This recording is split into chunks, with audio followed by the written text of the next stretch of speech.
మీరేంత ఎలా ఉన్నారు? నేనైతే చాలా బాగున్నానండి. అక్షయ తృతీయ రోజు ఏదైనా కొంటే మంచిది అంటారు కదా, పసుపు కుంకుమ ఏవైనా కొనొచ్చు ఎవరికి బడ్జెట్ని బట్టి వాళ్ళు.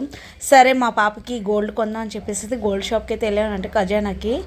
ఎప్పటి నుంచి అనుకుంటున్నాను, కానీ తను దాచుకున్న మనీతోనే కొన్నానండి. సపరేట్గా నేనైతే ఇవ్వలేదనమాట.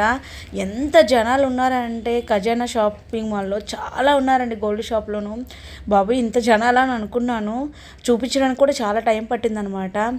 అలా రింగ్ అయితే తీసుకున్నానండి. ఒక రింగ్ తీసుకుని తన కోసం అయితే, ఎందుకంటే తను దాచుకున్న డబ్బులు అనమాట అవన్నీ. అలా నెల నెల దాచుకుంది, ప్రతి మంత్ ఇచ్చినవన్నీ. నేను చక్కగా తన హ్యాపీనెస్ చూసారా. ఆ సిల్వర్ ఏమైనా తీసుకుందాం అనుకున్నా, ఇంకెందుకు పట్టీలు అలాగా యూజ్ చేయట్లేదు, ఏది వాడట్లేదు. గోల్డ్ అనుకోండి యూజ్ చేస్తారు కదా అని చెప్పేసి గోల్డ్ అయితే తీసుకొని వచ్చేసాను అనమాట. మా అక్షయ తృతీయ ఆ రోజైతే అలా అయిపోయింది. ఆ రోజు ఇంకా ఎవరికైనా భోజనం పెట్టినా చాలా మంచిది అంటారు. అంటే ఎవరు దీన్ని బట్టి వాళ్ళు ఉంటుందండి. పసుపు కుంకాలు కొనుక్కోవచ్చు, తర్వాత గల్లుప్పు, వెండి, బంగారం ఇవి కొన్ని తీసుకుంటారు కదా, అలాగనమాట. నేను పసుపు కుంకాలు తీసుకున్నాను అనమాట. తర్వాత ఏమో పాప కోసం రింగ్ అయితే తీసుకున్నాను. ఈ వీడియో నచ్చినట్టయితే లైక్ చేయండి, షేర్ చేయండి, సబ్స్క్రైబ్ చేసుకోండి. థ్యాంక్ యూ ఫర్ వాచింగ్ అండి.